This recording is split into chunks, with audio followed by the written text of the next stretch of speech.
Bonjour à tous, bienvenue dans Le Grand Rendez-vous, votre émission qui lance la semaine politique. Alors il y a tout juste un an, on la disait seul, son bras droit, Florian Philippot, venait tout juste de claquer la porte du Front National. On la disait abattu encore, discrédité par le débat de l'entre-deux-tours de la présidentielle. Un an plus tard, nouvelle rentrée, le Front National a été remplacé par le Rassemblement National. Emmanuel Macron, le président élu, plonge dans les sondages. Marine Le Pen s'est réconciliée avec son père et regarde avec des étoiles dans les yeux des partis amis, nationalistes et populistes remporter des victoires partout en Europe. Encore fragilisé financièrement et judiciairement, mais galvanisé à l'approche du scrutin européen, l'heure de la revanche a-t-elle sonné pour Marine Le Pen? Bonjour Marine Le Pen. Bonjour. Merci d'avoir accepté l'invitation du Grand Rendez-vous. Vous êtes présidente du Rassemblement National. Nous allons évoquer avec vous, grand sujet d'actualité, l'approche des élections européennes. Votre projet européen est français parce qu'il semble que vous avez bougé peut-être sur un certain nombre de points. Nous allons les éclaircir ensemble. Pour vous interroger, Cécile Cornudet, éditorialiste politique aux Échos. Bonjour Cécile. Bonjour Hélène. Bonjour à tous. Et Damien Fleureau, pardonnez-moi, il n'est pas encore directeur, il est chef du service politique de CNews. Damien qui vous pose la première question, Marine Le Pen. Bonjour Marine Le Pen. Bonjour. Au moment où vous avez diffusé en 2015 sur votre compte Twitter des photos des exactions de Daesh, étiez-vous folle? C'est une drôle d'entrée en matière. C'est en tout cas ce que semble envisager le parquet. Vous savez que le parquet dépend du pouvoir politique. Il reçoit ses ordres du pouvoir politique et le pouvoir politique lui a donné pour ordre de me poursuivre pour avoir dénoncé les exactions de Daesh par tweet, effectivement, en 2015.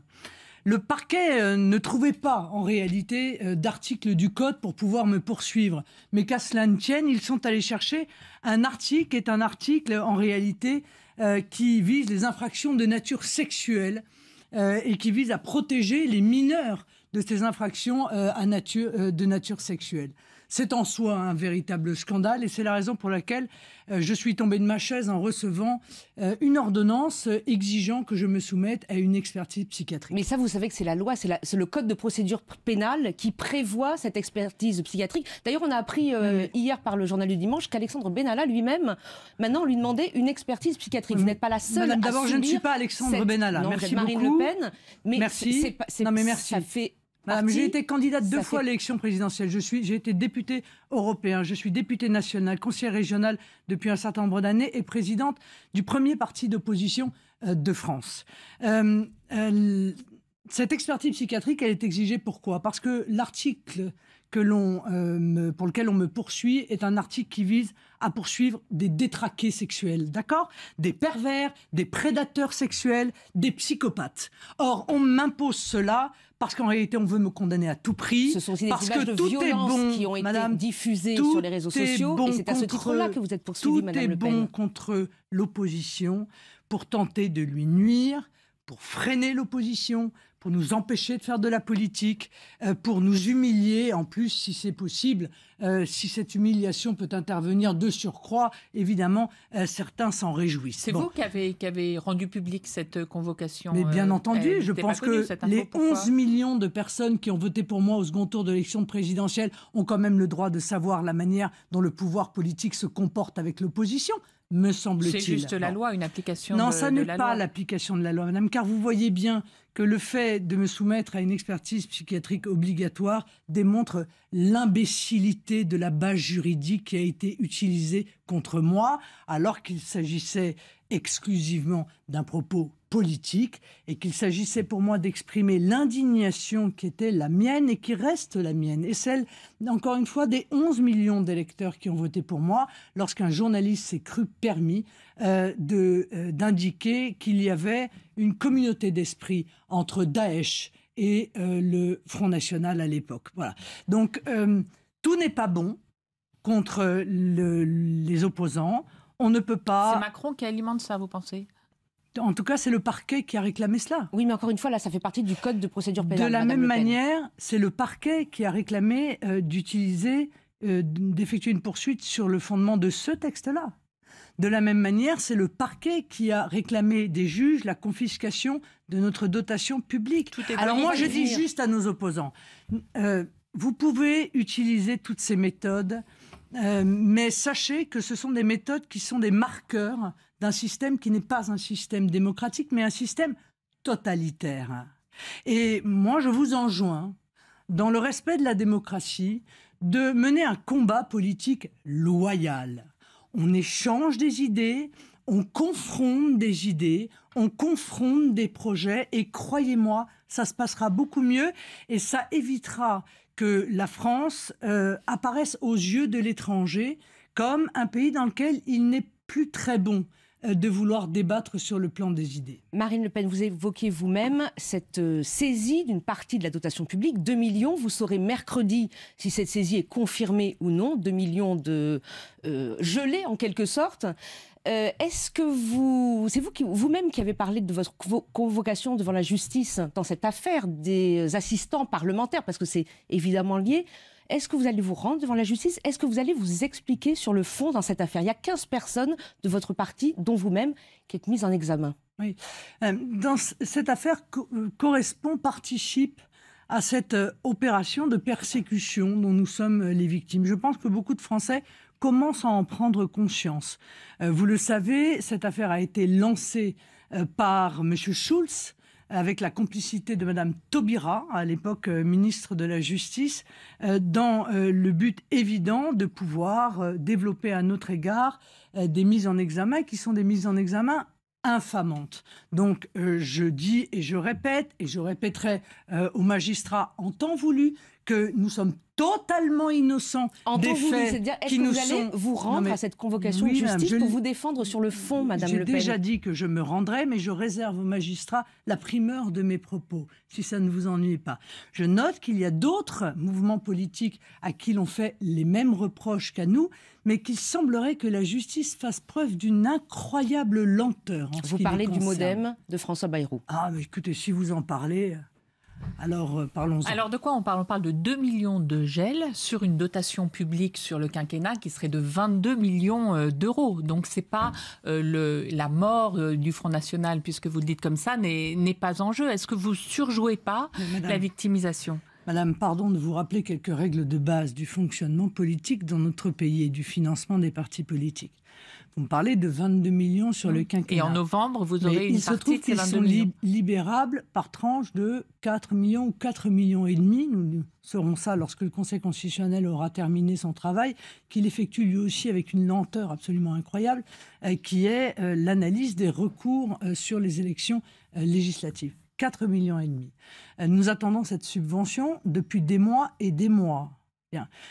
On nous prive de 50% brutalement de cette subvention. Mais vous connaissez beaucoup d'entreprises, de médias qui ne seraient pas en difficulté si du jour au lendemain, on les privait de 50% de leurs ressources de fonctionnement. Évidemment, en novembre, nous sommes vous aurez la prochaine dans une tranche. difficulté majeure, tellement majeure que nous avons été obligés de lancer une souscription à l'égard des Français pour pouvoir payer les salaires et Elle a rapporté le loyer, combien d'ailleurs un peu plus de 600 000 euros, ce qui nous a permis de tenir... C'est loin du Sarkoton de 2012 qui était à 11 millions. Oui, mais permettez-moi quand même de remercier du fond du cœur les Français qui ne sont pas seulement des électeurs du Rassemblement national, qui sont aussi des gens attachés à la démocratie et qui considèrent qu'on ne peut pas user de ce type de moyens pour tenter de ruiner, encore une fois, le premier parti d'opposition. Mais je voudrais que vous sachiez aussi, parce que ça intéresse tout le monde, que certes, grâce à cette souscription, nous avons réussi à payer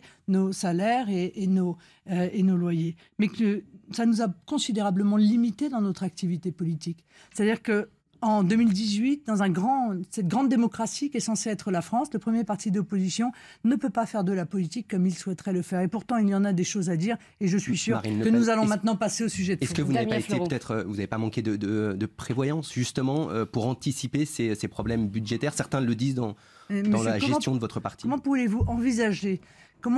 pouvais-je envisager que des magistrats, sans aucun jugement sur le fond, sans aucune déclaration de culpabilité, viendrait faire un hold-up de ce type sur notre subvention publique que normalement, je vous le signale, nous aurions dû toucher en février dernier. Donc nous avons été très prévoyants puisque nous avons réussi à tenir, nous sommes aujourd'hui en septembre, nous avons réussi à tenir de février dernier jusqu'à aujourd'hui. Voyez, Marine Le Pen, c'est pas un hold-up, c'est une précaution qui est prise par la justice parce que la justice craint, si vous deviez être condamné à terme, ce qui n'est pas le cas encore aujourd'hui, que vous ne puissiez pas en fait payer les dommages à intérêts liés à cette affaire. Pourquoi ? Parce que vous avez beaucoup emprunté, parce que vous avez une masse salariale qui est très forte, parce que vous avez eu des très gros salaires dans votre campagne présidentielle pour un certain nombre de vos conseillers. Et aujourd'hui, il y a des élus, il y a des cadres de votre parti qui soulignent la mauvaise gestion du Rassemblement national. Eh bien, je vous renvoie au dernier congrès qui a eu lieu,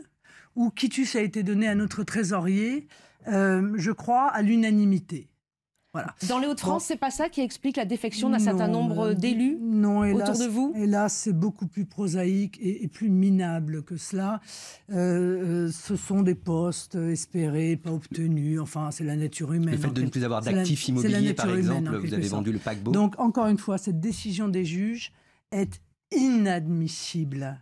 Et elle n'est absolument pas justifiée, puisque vous l'avez rappelé tout à l'heure, le Rassemblement national va toucher 4 millions et demi par an jusqu'aux prochaines élections législatives et que par conséquent, il n'y avait aucun péril en la demeure. Et donc, il n'y avait aucune national possibilité de distraction. Survivra en tout état de cause. Nous sommes là face à des décisions, que c'est des décisions de magistrats d'extrême gauche qui sont soit candidats, soit proches du syndicat de la magistrature. Et je pense qu'ils font passer leur activité, leur pensée, leur activité militante avant la neutralité qu'on attend normalement de magistrats dans une grande démocratie. Le grand rendez-vous de Marine Le Pen, on se retrouve pour parler des élections européennes. Qui portera les couleurs du Rassemblement national ? Peut-être que vous allez nous le dire dans un instant.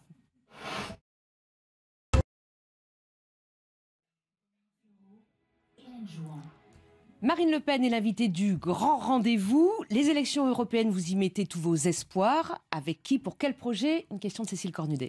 Oui, Marine Le Pen, les derniers sondages vous donnent à peu près 20%, juste derrière La République En Marche. Mais on ne sait toujours pas qui va conduire votre liste. Nicolas Dupont-Aignan devrait annoncer cet après-midi que lui-même conduira sa propre liste. Et vous, toujours pas ? Non, toujours pas. Et d'ailleurs, ça ne vous aura pas échappé, les Républicains non plus. Et En Marche non plus. Mais vous, c'est votre grand combat. Oui, mais la réalité, vous comprenez bien, c'est que la tête de liste du Rassemblement national, peu importe en réalité. Ah bon ? Peu importe sûr, qui tire cette liste. Bien sûr, je vais vous dire pourquoi peu importe. Pour deux raisons majeures.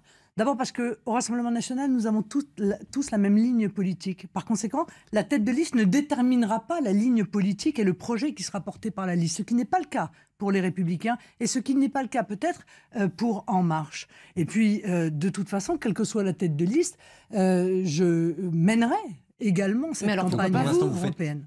Mais pourquoi pas vous alors ? Mais si je le faisais, vous me le reprocheriez. Mais non. Mais si, vous parlez. D'abord, j'ai rien à vous reprocher. Vous parlez de ce scrutin comme celui du grand basculement. Il n'y a pas un peu un manque de courage de ne pas y aller et de ne pas après aller siéger au Parlement européen ? J'adore quand vous me traitez ainsi comme une enfant.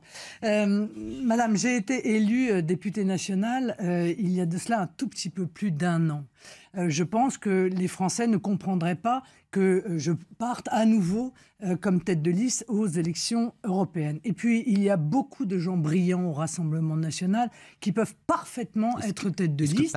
Donc, d'ici quelques semaines, vous saurez qui sera la tête de liste, mais qui sera également présent sur cette liste. Car vous le savez, nous souhaitons faire une liste de rassemblement, c'est-à-dire attirer à nous, emporter dans ce combat électoral qui est un combat essentiel, effectivement, des gens qui partagent avec nous cette nouvelle vision de l'Europe qui nécessite, quoi qu'on en dise, de se débarrasser de cette Union Marine européenne. Le Pen, par exemple, les noms de Thierry Mariani, de Jean-Paul Garot, un ancien député UMP de Gironde. Il pourrait faire partie de cette liste de rassemblement que vous souhaitez ? Mais très certainement, il pourrait. Mais depuis le temps qu'on en parle, pourquoi vous ne pouvez pas l'annoncer aujourd'hui ?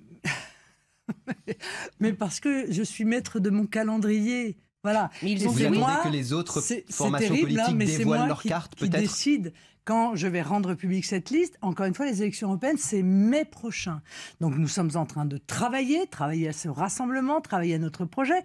Pas seulement d'ailleurs en France, mais également avec nos alliés, puisque vous savez que nous avons un parti politique européen qui s'appelle le Mouvement pour l'Europe des nations et des libertés, avec lequel également il y a des séances de travail qui sont prévues pour pouvoir arriver dans les meilleures conditions possibles à cette élection européenne. Cécile Cornudet. Alors, en matière de projet, on a bien compris que l'immigration serait votre point numéro 1, mais sur les questions européennes, on a l'impression que vous avez bougé sans le dire. Par exemple, en 2017, vous disiez qu'il y aura un référendum sur la sortie de l'euro. Est-ce que c'est toujours d'actualité ? Non, et vous le savez bien, puisque nous avons voté en bureau politique du Front National au mois de juillet 2017 une résolution tenant compte du fait que les Français, semblait-il, avaient peur un petit peu de ce Big Bang institutionnel qu'on leur proposait et nous réclamait du temps. Nous avons fait entériner cette modification par notre Congrès, c'est-à-dire par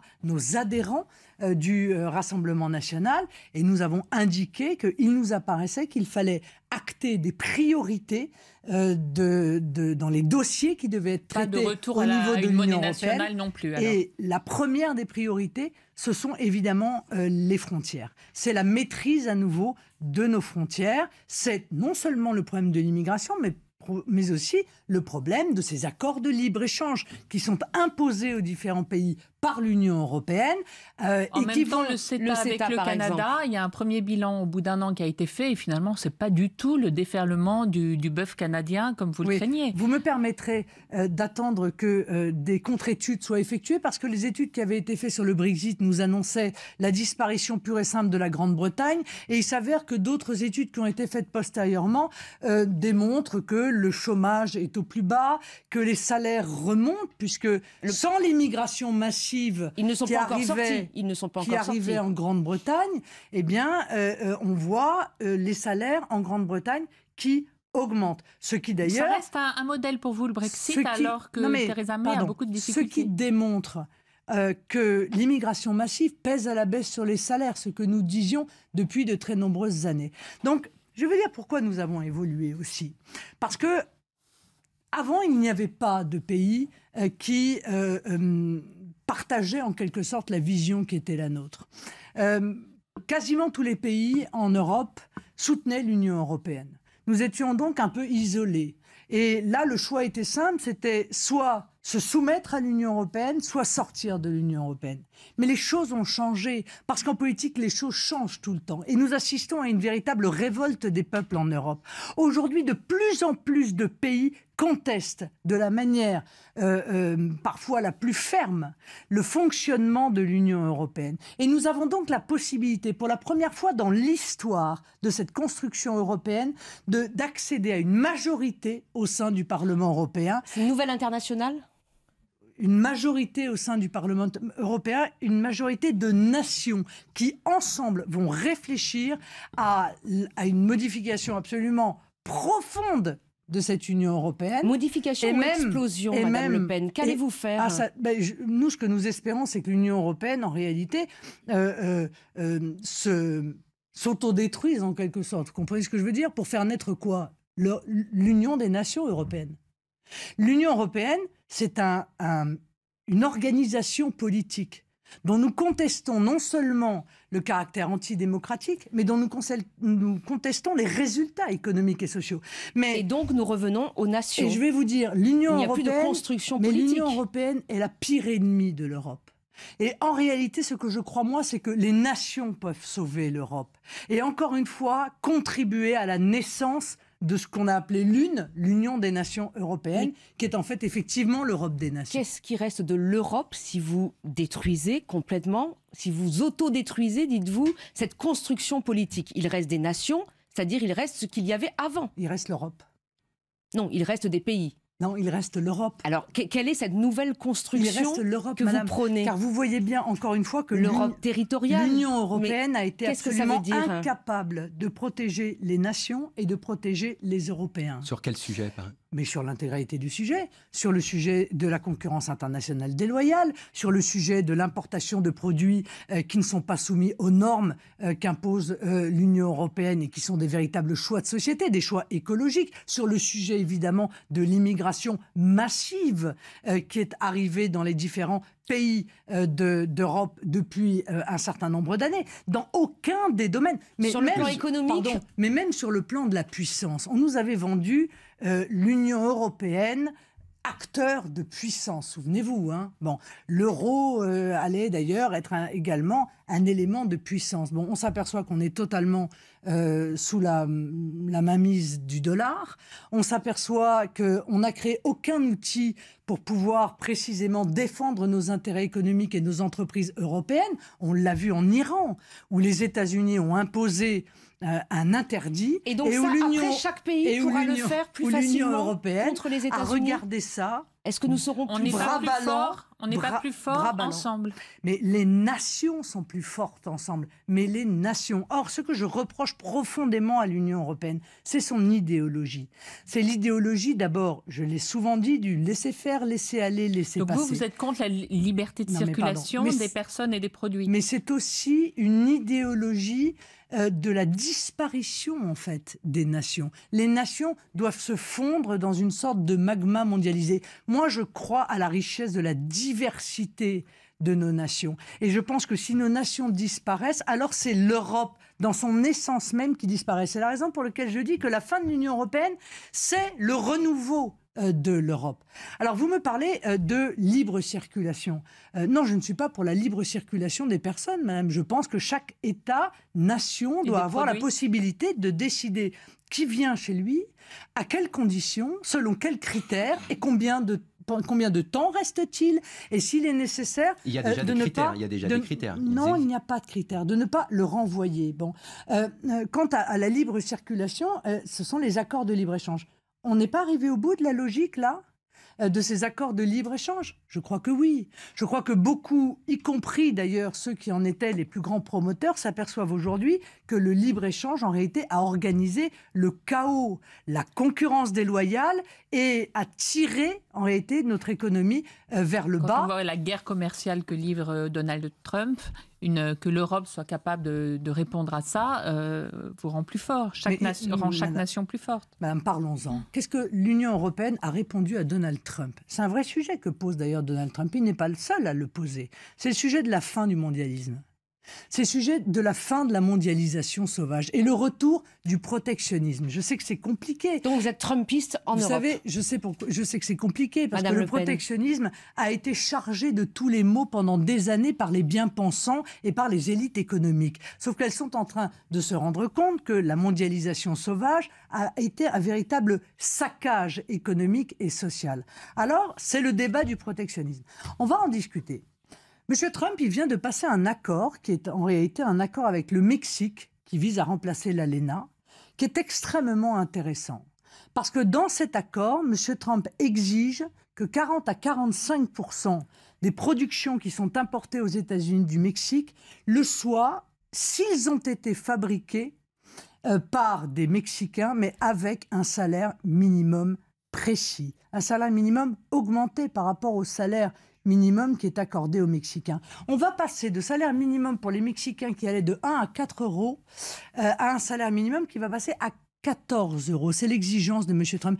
C'est pas bien, ça. Donc, vous croyez pas c'est un modèle pour vous? Vous croyez pas que ça mérite qu'on s'y attache de voir qu'en réalité, un protectionnisme intelligent, c'est aussi un protectionnisme qui non seulement peut mettre fin à cette concurrence déloyale, à ce dumping social et environnemental, mais également arriver à un mieux-disant social pour les populations qui sont actuellement utilisées comme de la main-d'œuvre à bas coût. Eh bien, moi, je trouve que ça, c'est une belle vision de l'homme. Alors, je pense qu'on peut effectivement s'inspirer de cela. Je vois qu'en revanche, l'Union européenne n'est pas dans cet état d'esprit. L'Union européenne est à la recherche toujours des nouveaux esclaves. On est allé les chercher en Europe de l'Est, puis on est allé les chercher en Chine, puis on est allé les chercher au Bangladesh. Je ne sais pas quel est le nouveau pays où on va chercher des travailleurs ou des délocalisations à bas coût aujourd'hui, mais ça n'est pas la vision que nous, au Rassemblement national, nous avons de l'homme et nous avons de ce que doit être l'équilibre du monde. On continue, Marine Le Pen, vous êtes l'invitée du grand rendez-vous. On continue à parler d'Europe avec ces clivages aussi sur le continent européen. Dans un instant, vous écoutez le grand rendez-vous, on se retrouve.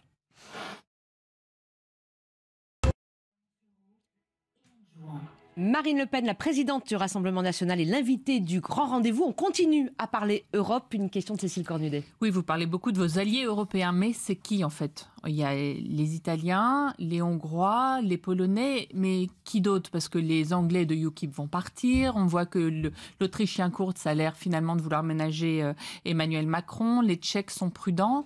Est-ce que ça fait une majorité? Madame, d'abord vous dites... la Grande-Bretagne, c'est fini. C'est pas tout à fait vrai. Car si la Grande-Bretagne a souhaité quitter l'Union européenne, et l'a exprimé par référendum, la Grande-Bretagne a toujours dit qu'une autre organisation de l'Europe pourrait la voir revenir. Et qu'elle reviendrait s'asseoir... Ils ne seront plus au Parlement. Qu'elle reviendrait s'asseoir à la table des négociations si une autre organisation de l'Europe émergeait. C'est précisément cette autre organisation de l'Europe pour l'instant, ils veulent sortir. Pour laquelle je plaide. Dans chacun des pays, il va y avoir une élection en mai prochain. Et vont émerger des forces politiques. Ces forces politiques, dans l'ensemble des pays, peuvent, je le crois, constituer une majorité au Parlement européen. Qu'ils soient d'ailleurs dans le même groupe ou dans deux groupes séparés, ça n'est pas très... Vous avez des rencontres à votre agenda avec des personnalités de haut niveau de ces nouveaux alliés? Mais j'ai des rencontres avec mes alliés, d'abord. Oui, qui Mais madame, ceux qui sont au sein du groupe que nous avons constitué... Parce que par exemple, Salvini, vous vous affichez en photo, vous publiez beaucoup la photo de vous et lui, mais lui en Italie, jamais il publie des photos de vous deux. Ah, il me semble qu'il en a publié une il y a 2 jours. Pour vous soutenir. Ah oui, c'est ça, il y a 2 jours. De l'expertise Pour me psychiatrique. soutenir, comme il est amené d'ailleurs à nous soutenir bien souvent, car...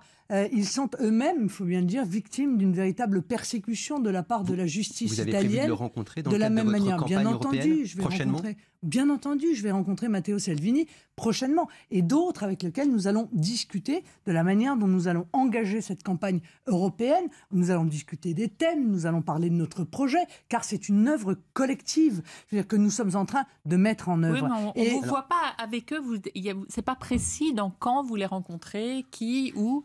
Mais madame, vous le saurez quand je les rencontrerai. Mais je ne comprends pas quel est votre questionnement. Vous doutez de quoi exactement? Qu'est-ce que vous sous-entendez? Que Matteo Salvini ne veut pas me rencontrer? Eh ben que finalement, non, mais votre alliance... En tout cas, il a mieux réussi que vous pour l'instant. Je vais vous dire une chose. Les médias ne sont plus à ça près. Ils peuvent continuer à se ridiculiser. Moi, ça ne me pose aucun problème. Ça fait 1 an que vous expliquez que le Rassemblement national est mort. Et puis, un sondage arrive qui vous dit qu'on est au coude à coude avec En Marche. Alors, chacun remballe ses arguments dans sa poche. Si vous voulez jouer à ça pendant longtemps, on peut. Bon, soyons sérieux. Avec Matteo Salvini, avec le FPO autrichien qui est également au gouvernement, avec nos amis de la République tchèque qui ne cessent de monter dans les différents sondages, avec des forces politiques qui vont arriver probablement en nombre au sein du Parlement européen lors de la prochaine élection européenne, nous allons faire ce travail fondamental de sauver les peuples européens, sauver la démocratie, parce qu'aujourd'hui nous sommes confrontés à une situation inouïe où l'Union européenne menace des pays de leur retirer des financements de fonds structurels, menace des pays de leur retirer le droit de vote au motif... Mais parce qu'ils ne respectent pas les règles européennes, en matière notamment d'immigration. Vous parlez par exemple beaucoup de Viktor Orban en Hongrie. Est-ce que c'est un modèle pour vous, un modèle de société, la Hongrie, que les Français comprennent un peu avec qui vous souhaitez faire alliance? Monsieur, moi je ne suis pas à la recherche de clones. Et parce que je crois aux nations... Mais vous citez souvent en exemple des personnalités. Comme je crois aux nations et aux identités et aux cultures, je dis qu'on ne peut pas comparer un pays à l'autre précisément parce que nous sommes, et c'est Dieu merci le cas, et il faut que ça le reste, différent. Mais quand M. Orban dit « je ne souhaite plus accueillir de clandestins » en Hongrie, j'applaudis des 2 mains. Mais sur les autres sujets, vous vous désolidarisez. L'indépendance de la justice... Monsieur, ne me parlez pas à moi de l'indépendance de la justice, s'il vous plaît, je vous en supplie.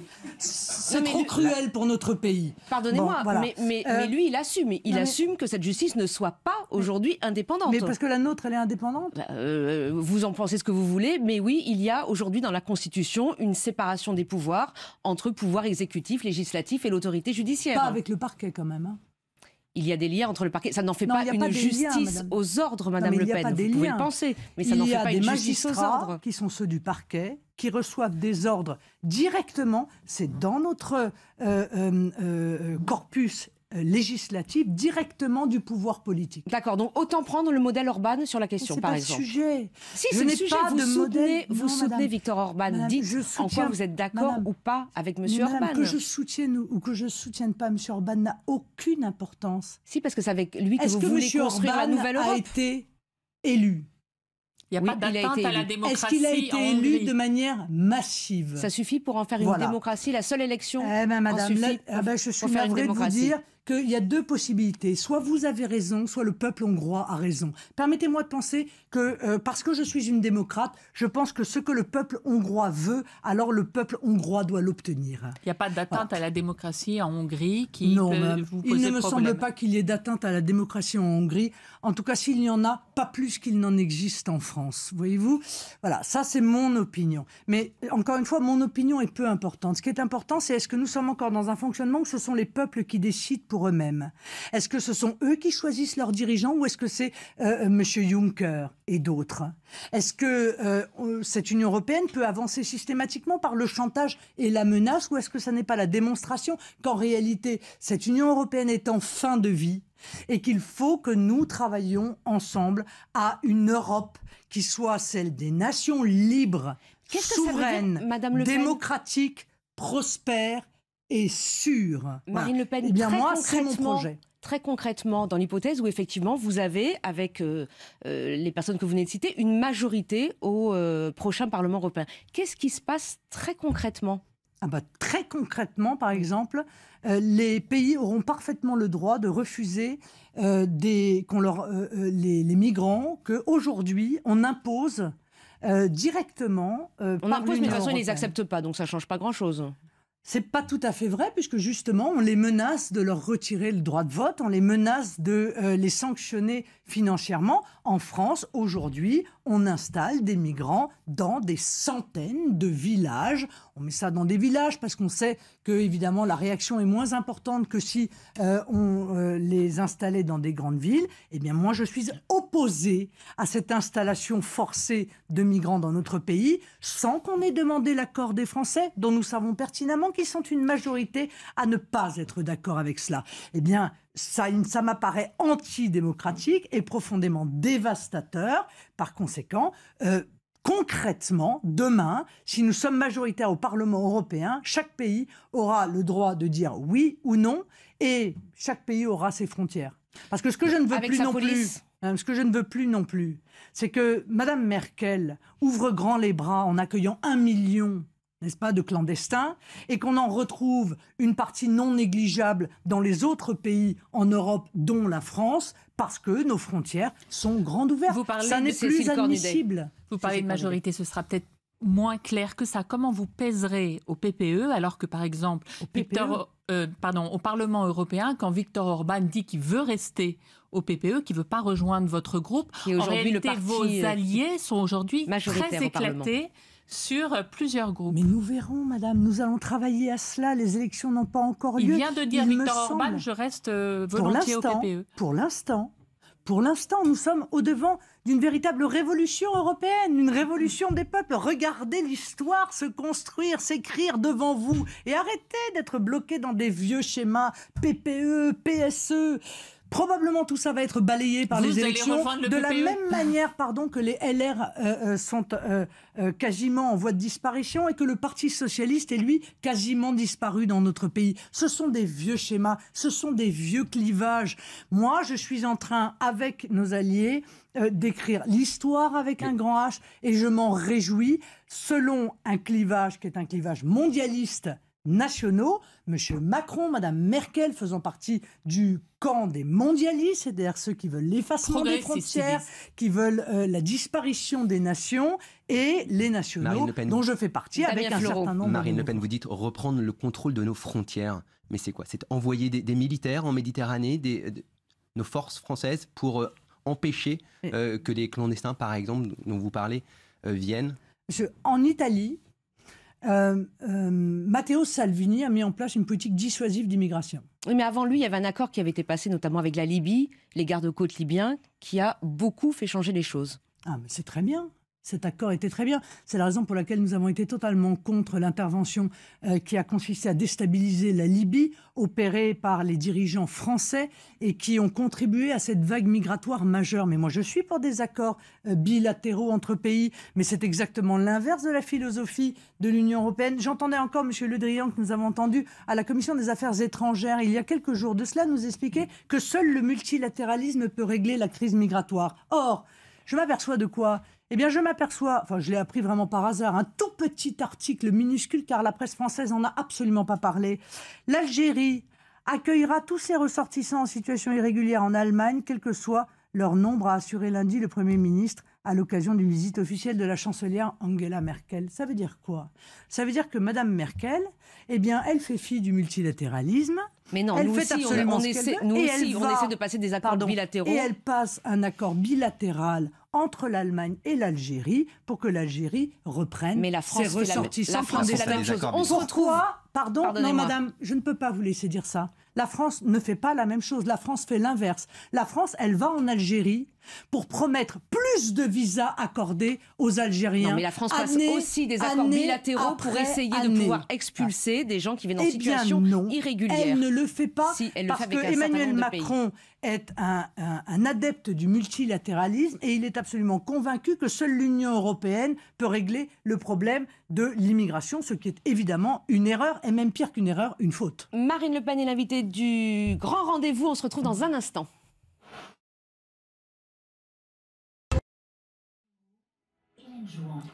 Vous écoutez le Grand Rendez-vous, notre invitée Marine Le Pen, la présidente du Rassemblement national.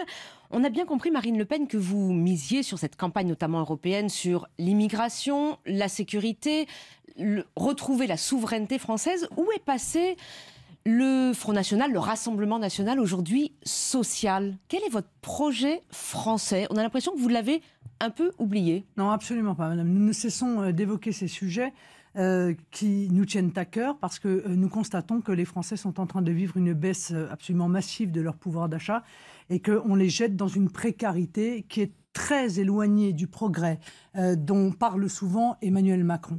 On l'a vu avec les retraités qui ont été 7,5 millions à avoir augmenté la CSG de 20%, ce qui est une augmentation absolument considérable. Mais on l'a vu également avec toute une série d'augmentations de biens qui sont des biens essentiels, non seulement à la vie, mais au travail de nos compatriotes. Je prends par exemple le prix de l'essence. Le prix de l'essence et du gasoil. Le super a augmenté de 14 centimes en un an. Le litre. Le diesel a augmenté de 20... Fiscalité pour l'écologie, c'était un de vos grands combats. Ah oui, il n'y a qu'un malheur, c'est que les recettes de l'État sur le TICP vont être, d'après ce qu'on nous dit, de 3 milliards sur 2018. Vous savez de combien le ministère de l'écologie a augmenté son budget ? 500 millions. Ça veut donc dire que l'immense majorité de cet argent qui est récupéré sur le dos de ceux de nos compatriotes qui ont une voiture, c'est-à-dire quand même un très grand nombre, va en réalité dans les caisses exclusivement de l'État. Et là-dessus, sur les augmentations que je vous ai données, seuls 3 centimes proviennent de la hausse du prix du baril. C'est une véritable honte. Là aussi, le poids fiscal qui pèse sur nos contribuables devient insupportable. Mais Marine Le Pen, dans votre discours la semaine dernière à Fréjus, vous avez surtout et avant tout parlé d'immigration comme si vous laissiez ce champ du social, par exemple à Jean-Luc Mélenchon. Non, monsieur, j'ai fait un tiers de mon discours sur... une phrase. Ah non, pas une phrase. Une phrase et 90% du discours sur l'immigration. Non, absolument pas, madame. J'ai fait un tiers de mon discours sur les problèmes des retraites, les problèmes du pouvoir d'achat, etc. Croyez-moi, je reste très équilibré dans mes positions politiques parce que, encore une fois, nous sommes là pour combattre également le projet d'Emmanuel Macron. Sur le plan économique et social, qui nous apparaît profondément négatif. D'ailleurs, il n'y a qu'à voir ses résultats, permettez-moi. Il était censé, encore une fois, être un expert, un économiste aguerri. On s'aperçoit que le chômage augmente, que la dette augmente, que le déficit augmente et qu'aucune des promesses, en réalité, dans ces domaines-là, n'a été tenue. Mais surtout les Français, les Français qui ont élu Emmanuel Macron ont aimé la musique, mais je crois qu'ils n'ont pas écouté les paroles. Et aujourd'hui, ils sont en train de comprendre les paroles de la chanson. Cette chanson, c'est celle de l'ultralibéralisme. C'est celle de l'enrichissement des grands lobbies, laboratoires, grandes compagnies d'assurance, grandes banques. C'est celle c'est ce qui de explique la chute de popularité d'Emmanuel Macron. Oui, très probablement. C'est celle de la suppression et de la disparition programmée de notre système de protection sociale, qui certes peut avoir des défauts, est améliorable, le plan mais santé, fonctionne. le plan pauvreté, le virage social qu'on sent, ça va dans votre sens. Mais il n'y a rien, il n'y a pas de plan santé, madame. C'est une petite réforme technocratique. Il n'y a pas de plan santé. Mais les professionnels de santé sont contents pour une fois. Non, ils ne sont pas contents. Ils n'ont pas été, d'abord, ils n'ont même pas été entendus pour l'élaboration de ce plan santé. Ils ne sont pas contents du tout. Et je veux vous dire, ceux qui ne vont pas être contents non plus, c'est la ruralité. Parce qu'en réalité, la seule chose qui, dans les dernières années, a plutôt pas mal fonctionné, c'est les maisons de santé. Il n'y a pas un centime pour les maisons de santé. Voilà. Il n'y a pas un centime pour les maisons de santé qui sont effectivement un des moyens dans la ruralité d'éviter la désertification médicale. Il y a la fin du numerus clausus pour qu'il y ait des médecins dans les campagnes. Il y a des déploiements de médecins pour qu'ils viennent dans les campagnes. Alors, le déploiement de médecins en campagne, on en rediscutera. La fin du numerus clausus, nous le souhaitons depuis très longtemps. Enfin, pas la fin, mais l'élargissement, en réalité, du numerus clausus. La fin du numerus clausus, ça risque de poser également d'autres problèmes. Ça ne m'apparaît pas être, évidemment, tout à fait une très, très bonne idée. Mais il faut l'élargir, nous le réclamons encore une fois depuis de nombreuses années. Mais surtout, ce que je vois dans ce plan, c'est une volonté de concentration et de spécialisation. C'est-à-dire qu'on va faire des très grosses unités. On va aggraver la désertification. Et je vais vous dire, on va aggraver les coûts. Parce qu'en règle générale, plus on met des structures grosses et plus elles coûtent cher. Damien Fleureau. Cette semaine, on va beaucoup parler de procréation médicalement assistée. Les évêques de France ont dit leur opposition à cette extension de la PMA. Quel est votre avis sur ce sujet? Est-ce que dans votre formation politique, tout le monde est sur votre ligne? Il me semble, oui, que chacun a pu s'exprimer sur ces sujets-là dans les instances dirigeantes du Rassemblement national et que tout le monde est sur la même ligne. Nous considérons que la procréation médicalement assistée doit être réservée aux couples qui ont des problèmes d'infertilité et à ceux, comme c'est le cas aujourd'hui, qui risquent de transmettre à leur enfant une maladie grave. Donc pas si d'extension moi, j'ai pas de vision. Aux couples de femmes. Moi, je vais vous dire, j'ai pas de vision morale et je n'ai pas de leçon de morale à donner sur ces sujets. Moi, la seule chose que je dis, c'est que un enfant peut être privé de son père ou de sa mère par un accident de la vie et c'est malheureux. Organiser et soutenir pour un État la mise en œuvre, si vous voulez, de la privation pour l'enfant d'un de ses deux parents ne m'apparaît pas être une bonne solution. Voilà quel est profondément mon avis. Le mariage pour tous avait divisé le Front National à l'époque. Ah bon? Oui, parce que vous n'étiez pas tous sur la même... Qui n'était pas d'accord? Qui n'était pas d'accord pour le mariage pour tous? Un paquet de gens au Front National. Qui n'était pas d'accord? Vous n'avez jamais dit clairement que vous étiez contre ce mariage pour tous. Vous n'avez pas manifesté, notamment. Madame, et la manif pour tous. Madame, il faut être sérieux. Je vous en supplie. La manif pour tous. Je vous en supplie. Avait regretté que vous ne soyez pas justement engagée à ses côtés. Madame, soyons sérieux, si vous le permettez. Ce débat a duré des mois et des mois et des mois. Nous avons expliqué sur tous les tons quelle était notre position. Nous avons indiqué sur tous les plateaux qui existent que nous étions pour l'amélioration du pacte, c'est-à-dire la mise en œuvre d'une union civile. Nous l'avons dit partout, tout le temps et tous. Vous savez très bien, vous étiez divisé, Florian Philippot, à l'époque, à vos côtés, soutenez plutôt... Bon, non, madame, le débat non, effectivement, madame, est ancien et vous êtes aujourd'hui... Donc sur la PMA, encore une fois, voilà notre position. Et je veux dire, moi, je m'étonne de cela, parce que moi, j'ai été avocat et j'ai vu l'évolution législative dans ce domaine. Pendant des décennies, justement, le fait de connaître son père était quelque chose de fondamental. Et c'est la raison pour laquelle on a adapté la législation française pour permettre les recherches de paternité, notamment, qui étaient très difficiles avant et qui ont été facilitées parce qu'on considérait que l'enfant devait avoir une certitude en réalité sur son identité. Voilà, c'était ça l'idée. Aujourd'hui, on est en train de faire un revirement absolument total où on nous explique que tout ça n'est pas bien grave, qu'après tout, pas savoir qui est son père, sa mère, ça n'a aucune importance. Moi, je reste persuadée que c'est important et c'est la raison pour lequel nous sommes opposés à l'élargissement de la procréation médicalement assistée. Vous m'avez promis un bon point si je vous en parlais, Marine Le Pen. Vous êtes réconciliée avec votre père, Jean-Marie Le Pen, qui a dit il y a quelques jours qu'il y avait désormais des discussions politiques entre vous. Est-ce que vous vous êtes réconciliée politiquement avec lui? Le nombre de fois où vous m'avez parlé de lui, vous aurez même une image. Formidable. Voilà. Est-ce que vous pouvez répondre à ma question? Est-ce qu'il y a une réconciliation Jean-Marie politique? Le Pen ne fait plus de politique, me semble-t-il. Enfin, il dit que vous parlez ensemble. La teneur des conversations que nous pouvons avoir avec mon père relève de l'intimité familiale. Voilà. Il n'a plus rien à vous dire sur la politique? Il a sûrement beaucoup de choses à me dire. Il y a toujours un désaccord de fond avec Jean-Marie Le Pen? Il y a très sûrement mais nous avons, je crois, des désaccords qui persistent, bien entendu. Ça ne nous empêche pas de nous apprécier l'un l'autre. Et votre venue à la fête du drapeau cet après-midi, c'était une fête... Mais je ne sais même pas à quoi vous faites référence. La fête du drapeau, c'est une fête départementale. Nous en organisons régulièrement. Chaque année, il y a des départements et même des régions parfois qui se mettent ensemble pour organiser des fêtes du drapeau. Voilà, merci d'en faire la publicité. C'est à Mantes, la ville, cet après-midi à 15h. Voilà, si vous voulez nous y rejoindre, nous vous accueillerons avec un grand plaisir, avec chaleur et amitié. Merci Marine Le Pen de votre venue au grand rendez-vous. Merci à vous tous de nous avoir suivis. On se retrouve la semaine prochaine, même heure, évidemment, sur nos antennes. Merci.